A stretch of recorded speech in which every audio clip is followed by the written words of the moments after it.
Hello viewers, எல்லோரும் எப்படி இருக்கீங்க?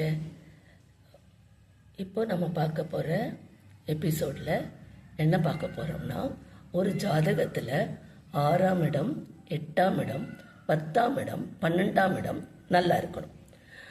அதாவது 6ஆம் இடம் கெட்டுடுச்சுன்னு வச்சுக்கோங்களேன், அதாவது மறைவுஸ்தானம் 6, 8, 10, 12 எல்லாம். அப்போ 6ஆம் இடம்னா வம்பு, வழக்கு, நோய், பிரச்சனை இதெல்லாம் தான். ஆனால் இதெல்லாம் 6ஆம் இடத்துல இருக்கும்போதே நம்ம தீர்த்துக்கிட்டோம்னா அது 8ஆம் இடம், 10ஆம் இடம், 12ஆம் இடம் போகாமல் நம்ம பார்த்துக்கலாம்.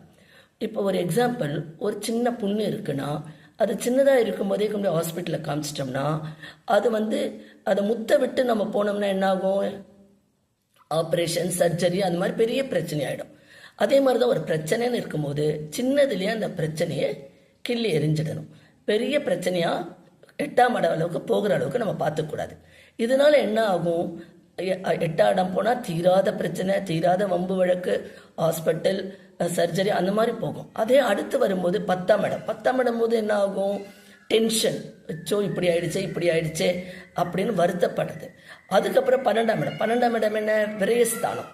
அப்போ பணம் விரயமாகும். அதனால ஒரு ஜாதகத்தில் 6ஆம் இடம், 8, 10, 12 நல்லா இருக்கணும். அது 6ஆம் இடம் கெட்டுடுச்சுன்னா அதை 8, 10, 12 போகாமல் அதை நம்ம முன்னாடியே கண்டுபிடிச்சி அந்த ப்ராப்ளத்தை சால்வ் பண்ணிட்டோம்னா நமக்கு பெரிய பிரச்சனை இல்லாமல் நம்மளே பாதுகாத்துக்க முடியும். ஓகே ஃப்ரெண்ட்ஸ், இந்த எபிசோட் பிடிச்சிருந்தா லைக் பண்ணி, ஷேர் பண்ணி, சப்ஸ்கிரைப் பண்ணுங்கள். மீண்டும் ஒரு அடுத்த எபிசோடில் சந்திக்கிறேன். நன்றி, வணக்கம்.